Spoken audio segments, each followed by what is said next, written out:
나타의 뱃속에서 나온 아이들은 두려움을 모르는 군인처럼 진군했다. 장남 암셀은 미래 독일의 재무제신이 되었다. 차남 살로몬은 빌헬름 백작의 영원한 꿈이었던 오스트리아 제국의 수도 비엔나에서 최고의 지위에 올랐다. 셋째 나타는 영국에서 가장 영향력이 큰 사람이었다. 넷째 칼만은 이탈리아 반도를 손에 넣었다. 다섯째 야코프는 프랑스에서 공화정과 왕정에 걸쳐 군림했다. 마이어는 다섯 아들들을 유럽 전역에 진출하도록 해 자신의 혈연관계로 이루어진 정보 네트워크를 만들고 사업을 진행합니다. 첫째는 자기 사업을 이어받아 프랑크푸르트를 맡기고 나머지 아들들을 런던, 빈, 나폴리, 파리로 보내 거점 지역의 은행을 설립하게 하는데요. 이렇게 다섯 아들들이 유럽 전역으로 진출하면서 전 세계를 상대로 한 다국적 멀티내셔널 금융 산업으로 키운 것입니다. 마이어의 다섯 아들은 아버지 사업 수완을 그대로 물려받아 엄청난 성공을 이룹니다. 이 무렵에 영국에서는 산업혁명이 시작되고 있었는데 영국을 방문하다가 싼값에 대량 생산되던 영국 면직물에 주목하기 시작해요. 그래서 가장 똘똘한 셋째 아들 나탄을 맨체스터에 파견합니다. 나탄이 맨체스터에서 직수거래를 하면서 보니까 이렇게 단순 수입 업무를 하는 것보단 의류나 커튼 같은 걸 만들어 팔면 더 돈을 많이 벌겠다는 생각에 제조업에 뛰어들게 됩니다. 그런데 그 과정에서 은행 자금을 빌려 쓰게 되는데 1년 동안 그렇게 힘들여 제조업을 해봤더니 하는 것에 비해 이윤은 적었어요.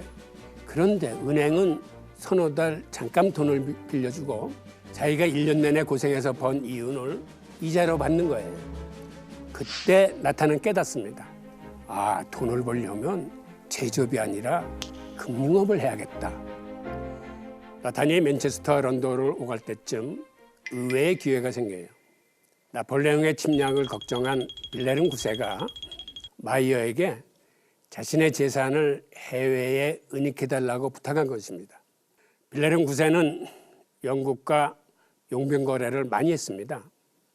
전쟁이 계속되니까 빌헬름의 용병 대여 사업이 번창하게 됩니다. 마이어는 이 돈의 관리를 영국에 있는 나탄에게 맡겼고 나탄은 주 무대를 런던으로 옮깁니다. 사실 로스차일드 가문이 큰 돈을 번 때는 워털루 전쟁 때입니다. 영국 프로이센 동맹군과 나폴레옹군은 워털루 전쟁에 명운을 걸었습니다. 당시 런던 증권거래소는 워털루 전투의 결과에 귀를 쫑긋 세우고 있었어요. 나폴레옹이 이기면 영국 콘솔체 값은 떨어질 것이고 나폴레옹이 지면 영국 콘솔체 가격은 오를 것이기 때문이었죠. 1815년 6월 18일 결전의 날입니다. 오후까지의 전황은 프랑스군이 우세했습니다. 그러나 오후 4시쯤 프로이센 지원군 3만 명이 도착하면서 전세가 역전됩니다. 결국 영국의 윌링턴 장군이 승리했고 정식 승전 공문은 전쟁이 끝난 뒤 그 결과를 세밀히 조사하여 정확하게 작성해서 웰링턴 부관이 직접 가지고 런던으로 출발했습니다. 하지만 로스차일드 집안은 그보다 30시간 이전에 먼저 출발한 비둘기와 전용 쾌속선을 이용한 네트워크를 통해 영국 왕실보다 먼저 이 정보를 입수하게 됩니다. 남보다 30시간 먼저 영국이 승리했다는 소식을 입수한 나탄은 어떻게 했을까요?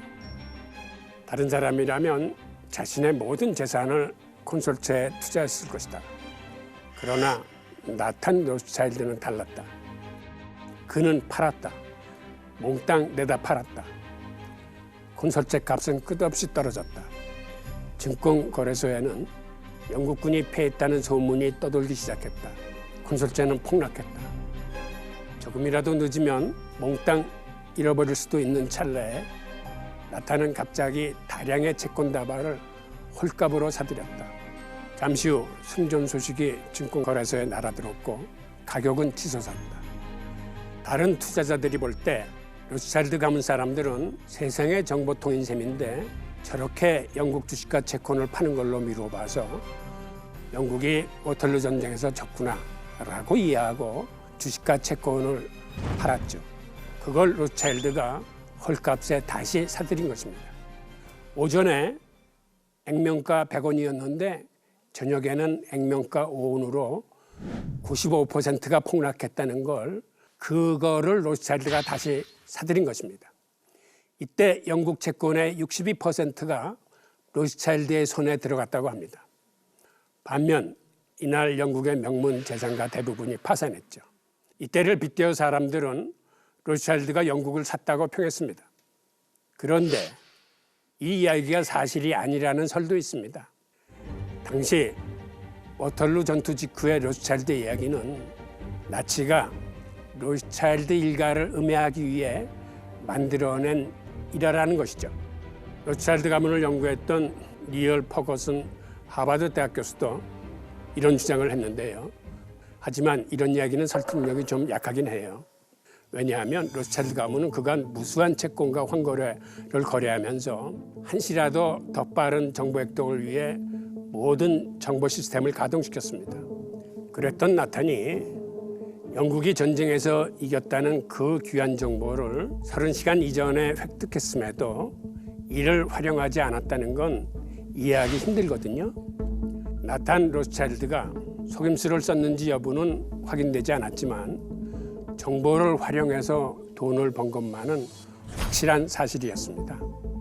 로스차일드 가문의 자본 형성 과정을 보면 어떤 주식의 전망이 밝으면 이를 은밀히 삼아왔다가 어느 날 사람들을 동원해 한꺼번에 팝니다. 그러면 폭락 장세가 연출되어 공포에 휩싸인 일반인들은 한 푼이라도 더 건지기 위해 투매를 하게 되고 주가는 곤두박질 치게 됩니다.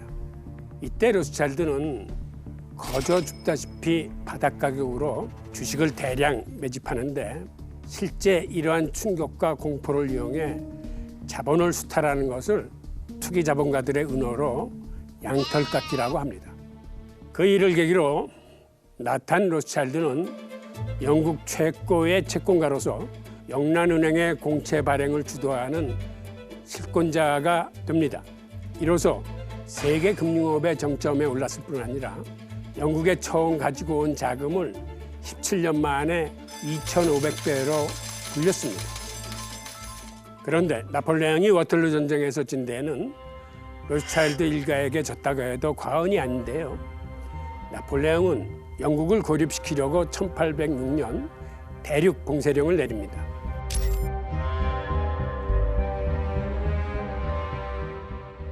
당시 영국에서는 팔로를 입고 재고가 쌓인 수출 상품 가격이 폭락한 반면 유럽 대륙에서는 영국 제품들이 수입이 안 되자 생필품 가격이 치솟았습니다.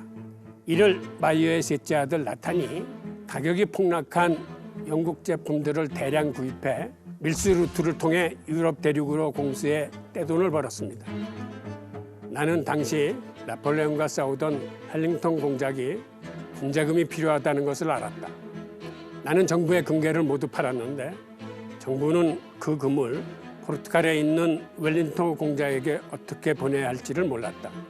나는 금괴 운송을 전적으로 책임지기로 하고 프랑스를 거쳐 운송했다.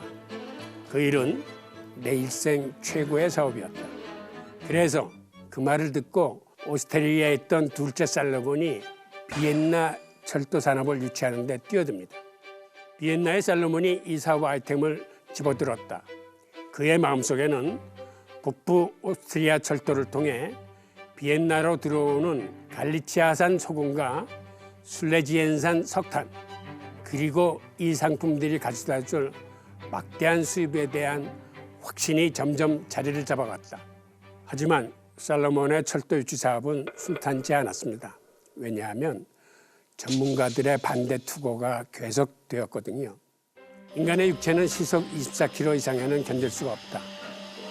악마의 강철 기계가 오스트리아를 달리게 되면 승객의 코와 눈, 입 뒤에서 피가 터져 나올 것이다. 터널에서는 승객들이 질식할 것이다.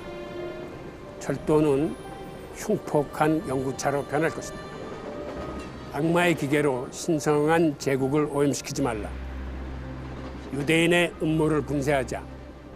하지만 살로몬은 철도 건설 자금을 충당하기 위해 주식을 1만 2천 주 발행해 8천 주는 로스차일드 집안이 보유하고 나머지 4천 주는 선착순으로 모집합니다.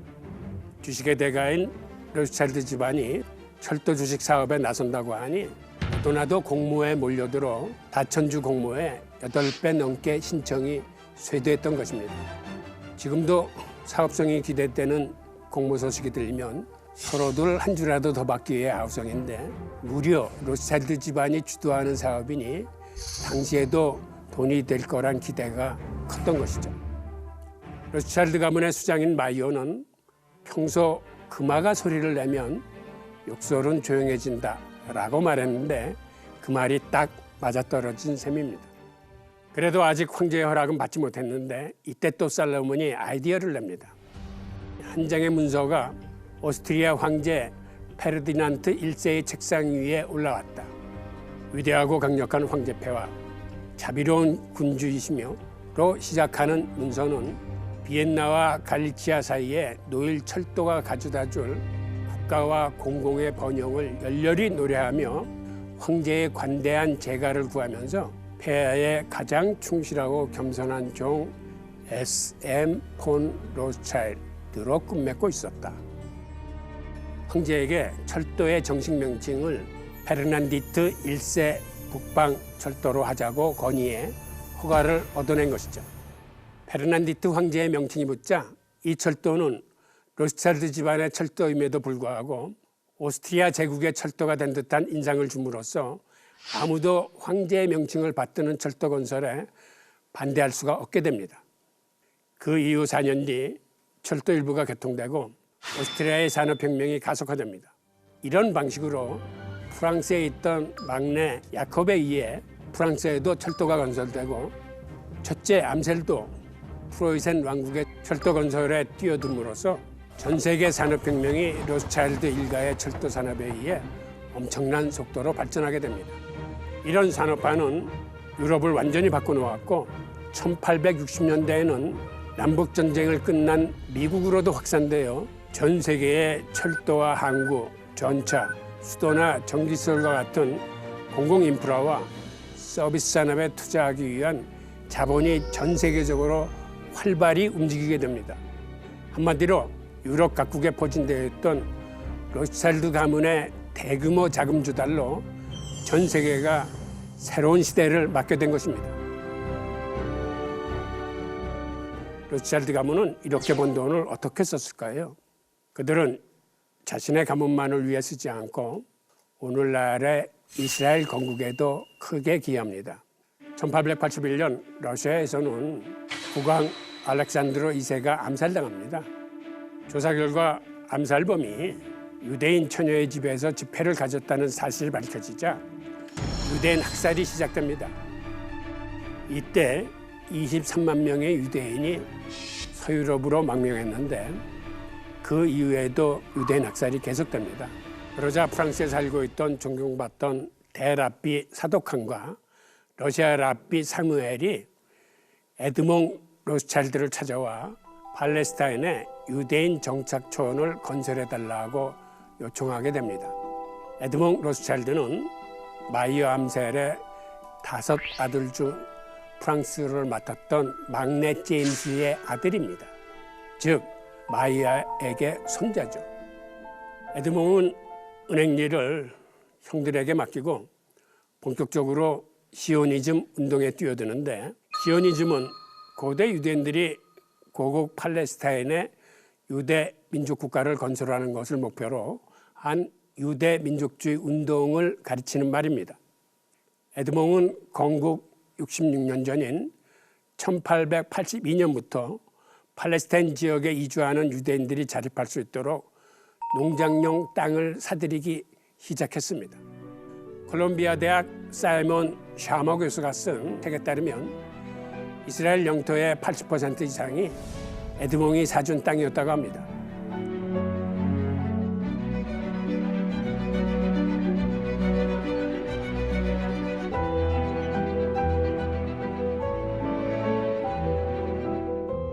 끝이 없을 것만 같던 로스차일드 일가의 승승장구는 처음으로 큰 위기를 맞이하게 됩니다. 1차 세계대전 이후 대공황이 시작되고 독일에서 히틀러가 급부상했기 때문입니다. 히틀러는 유대인인 로스차일드 목에 칼을 들이대고 모든 재산을 내놓으라고 협박하는데요. 오스트리아 로스차일드가의 수장이자 유대인 자본가의 전형이었던 그는 히틀러 총통이 가장 싫어하는 부류의 인물이었을 것이다. 그런 그가 왜 오스트리아에 남아있는 것일까? 왜 그토록 위험한 지역에 남아 표적이 되기를 자처했던 것일까? 이유는 그가 오스트리아에서 차지하는 비중 때문이었다. 일가의 수장인 루이스는 오스트리아가 주목하는 대상이었다. 결국 히틀러의 직접 영향권에 있던 오스트리아의 로스차일드 일가는 게스타포에 체포되어 감옥에 갇힙니다. 히틀러 쪽에서는 루이스의 목숨을 살려주는 대신 엄청난 보석금을 요구하는데요. 독일 제국에서 오스트리아 로스차일드가의 모든 잔존자산, 특히 체코슬로바키아에 있는 최대의 철, 석탄, 광산을 넘기는 것이었습니다. 이것은 역사상 최대 몸값이라고 해도 과언이 아닐 정도로 엄청난 액수였습니다. 유럽 내 로스차일드 가문이 다 나서서 구명운동을 한 덕분에 오스트리아 내 로스차일드 일가는 겨우 목숨을 부지하고 모든 재산을 몰수당한 채 추방됩니다. 이후 그는 나치를 피해 아예 미국으로 이민을 가고요. 프랑스가 나치에 정복되자 프랑스 라인도 같은 운명을 맞이하게 되고 에드몽 등 프랑스 로스차일드 일가도 국적이 박탈된 채 맨몸으로 추방당합니다. 프랑스 로스차일드 어머니 쪽 가문은 대부분 수용소에 끌려가 죽음을 맞이하기도 하는 등 희생자가 속출했습니다. 이후 나치에게 큰 변을 당한 로스차일드 가문은 2차 대전 이후 철저히 베일 뒤로 숨는데요. 그들은 은행과 본사 건물 외부에는 명패조차 달지 않을 정도로 철저히 자신들을 숨겼습니다. 이후 가문의 자산은 비밀주의에 가려져 아무도 그 실체를 파악할 수 없게 됩니다. 로스차일드 가문의 이야기는 과거에 지나간 이야기가 아니라 오늘날에도 살아 숨쉬는 현재 진행형의 이야기입니다. 로스차일드 가문은 금융업을 기본으로 석유, 다이아몬드, 금, 우라늄, 레저산업, 백화점 등의 분야에서 여전히 위력을 발휘하고 있습니다. 가장 최고 와인인 무통 와인 역시 로스차일드 가문 소유고요. 거대 유대계 자본의 배후에는 로스차일드 가문이 있다는 것입니다.